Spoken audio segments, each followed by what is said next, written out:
A while ago, I discovered something quite scary, to be honest. I have a folder with social media apps on my phone, and I moved it to another page, to another screen for some reason. To my surprise, I found myself automatically in a brain-dead manner, still pressing on that spot where the folder used to be before. And I was completely shocked to see myself acting like a monkey. Not even like a monkey, what am I talking about? Like an insect. Completely out of my instinct. That was the time when it really hit me of how much control these social media companies and this virtual environment has on ourselves, on our subconscious minds. They infiltrated our mind-muscle memory, literally. They planted insecurities, anxieties and triggers without our consent. So I want you to take this action step right now. Go ahead and move your social media apps to another page on your screen, or just change the order, and you will just see how you wanna press on TikTok and you end up pressing on YouTube or something like that. If you don't make sacrifices for your goals become the sacrifice. I'm gonna assume you identify with this quote. You probably heard it before. I don't really know who said it first time, but for me the goal of being lean and muscular was sacrificed for a long time for the pleasure of eating chocolate and being lazy. So for you it might be about relationships, about your social life, your job, whatever. But I want to shift the perspective a bit and let's view it through the lens of social media. Let's change the goal to your real life and the sacrifices to the virtual world, to the social media environment. What we get is, if you are not willing to sacrifice the virtual world in order to live your own life, you end up sacrificing your own life to live in the virtual world. Essentially, you're going to miss out on something anyway, but your choice is what you want to miss out on, really. Because you can choose to miss out on the experiences you could have in your real life and the time spent with the dear ones, or you can choose to miss out on seeing the reels as soon as they're posted, or viewing 50 extra shorts a day. This is no different than the instant versus delayed gratification example. Like, this is a very popular experiment that has been done on children. They were given one piece of cake each or something like that, and they were told that if they don't eat it for 10 minutes they will get another piece of cake.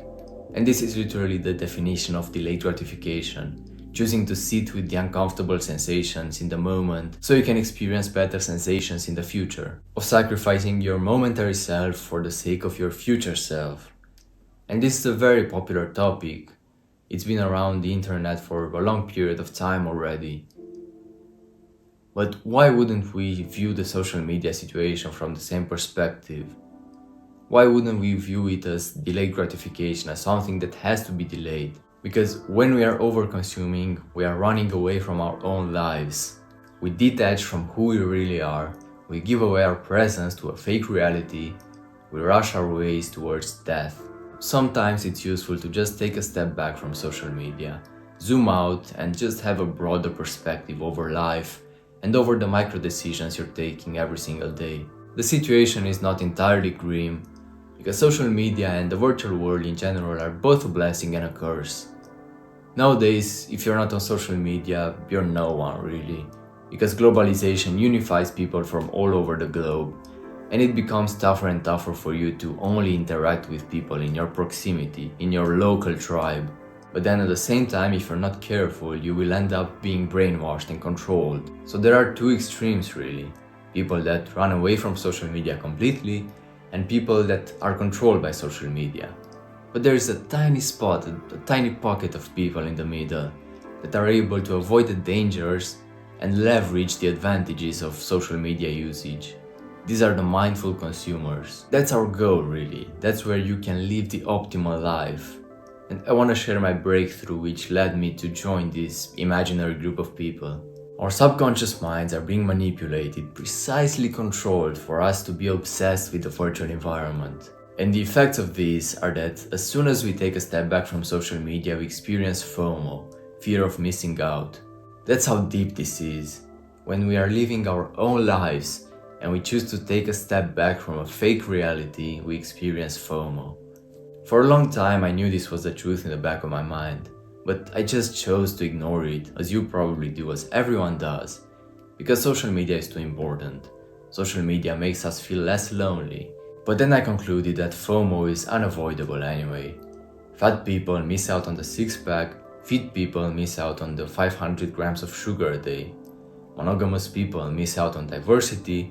Polyamorous people miss out on the safety of love.